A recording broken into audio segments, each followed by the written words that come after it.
प्रथम विभाग आदिश्वर रहस्य प्रकरण 1। ऋषभ शिव द्वारा ज्ञान गंगा अवतरण। वैदिक मान्यता अनुसार जब गंगा आकाश से अवतरित हुई तो दीर्घ काल तक शिवजी के जटाजूट में भ्रमण करती रही। फिर बाद में भूतल पर अवतरित हुई। इस रूपक का वास्तविक रहस्य यह है कि पहले तो ज्ञान गंगा अप्रत्यक्ष रीति से उनके मस्तिष्क में प्रवाहित होती रही। बाद में दिव्य वाणी द्वारा प्रस्फुटित होकर संसार का उद्धार करने के लिए प्रत्यक्ष हो गई। जैन मान्यता अनुसार गंगा नदी अत्यधिक ऊंचाई के घोतक हिमवान पर्वत के पद्म नामक सरोवर से और वहां से पूर्व दिशा की ओर बहते हुए भूतल पर अवतरित होती है, जहां नीचे गंगाकूट पर एक विस्तृत चबूतरे पर आदि जनेंद्र ऋषभ की जटाजूट वाली अनेक प्रतिमाएं हैं, जहां पर हिमवान पर्वत के ऊपर से गंगा की धारा गिरती है। जैनाचार्य यति वृषभ ने प्रस्तुत गंगा अवतरण का इस प्रकार वर्णन किया है। गंगाकूट के ऊपर आदि जनेंद्र वृषभ की जटारूप मुकुट से शोभित प्रतिमाएं हैं। प्रतीत होता है कि उन प्रतिमाओं का अभिषेक करने की अभिलाषा से ही गंगा उनके ऊपर गिरती है।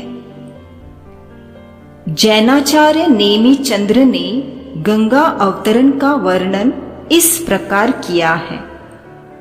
देवी के ग्रह के शीर्ष पर स्थित कमल की कर्णिका के ऊपर सिंहासन पर विराजमान जो जटारूप मुकुट वाली जिन मूर्ति है, उसका अभिषेक करने के लिए ही मानो गंगा उस मूर्ति के मस्तक पर हिमवान से अवतीर्ण हुई है। कैलाशवासी ऋषभ शिव।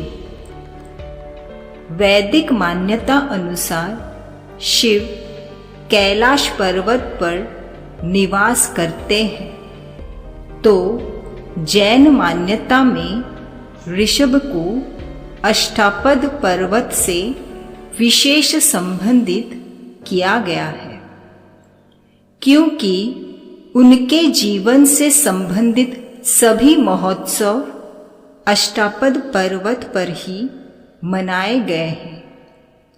वही उन्होंने धर्म देशना दी, योग निरोध किया और शिव गति भी वही प्राप्त की। कैलाश, अष्टापद, मेरु, हराद्री और शत्रुंजय एक ही पर्वत के नाम हैं। जिन सेनाचार्य के अनुसार ऋषभ सुमेरु पर्वत को प्राप्त हुए थे, इससे उन्हें ऋषभ, ऋक्ष अर्थात पर्वत कहा गया है। महापुराण में जिनसेन ने अष्टापद पर्वत के स्थान पर हर जगह मेरु पर्वत का ही उल्लेख किया है, जिससे सिद्ध होता है कि मेरु और अष्टापद एक ही है। हेमचंद्र ने शत्रुंजय पर्वत की भी ऊंचाई अष्टापद की ही भांति 8 योजन बताई है, जिस पर ऋषभ को आरूढ़ बताया है। संभव है कि क्रोधादि आशाओं पर विजय प्राप्त करने वाले उसी अष्टापद को ही बाद में शत्रुंजय नाम दिया गया हो, क्योंकि ऋषभदेव की अधिकांश मोह अंधकार नाशक देशना तो अष्टापद पर्वत पर ही बताई गई है।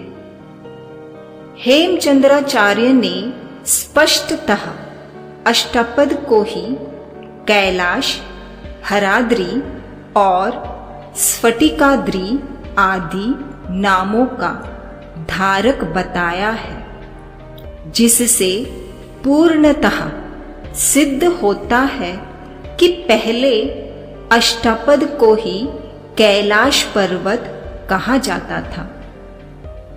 यही कारण है कि शिव पुराण में भी ऋषभ जिनेश्वर के रूप में शिव का अवतार कैलाश पर्वत पर दिखाया गया है।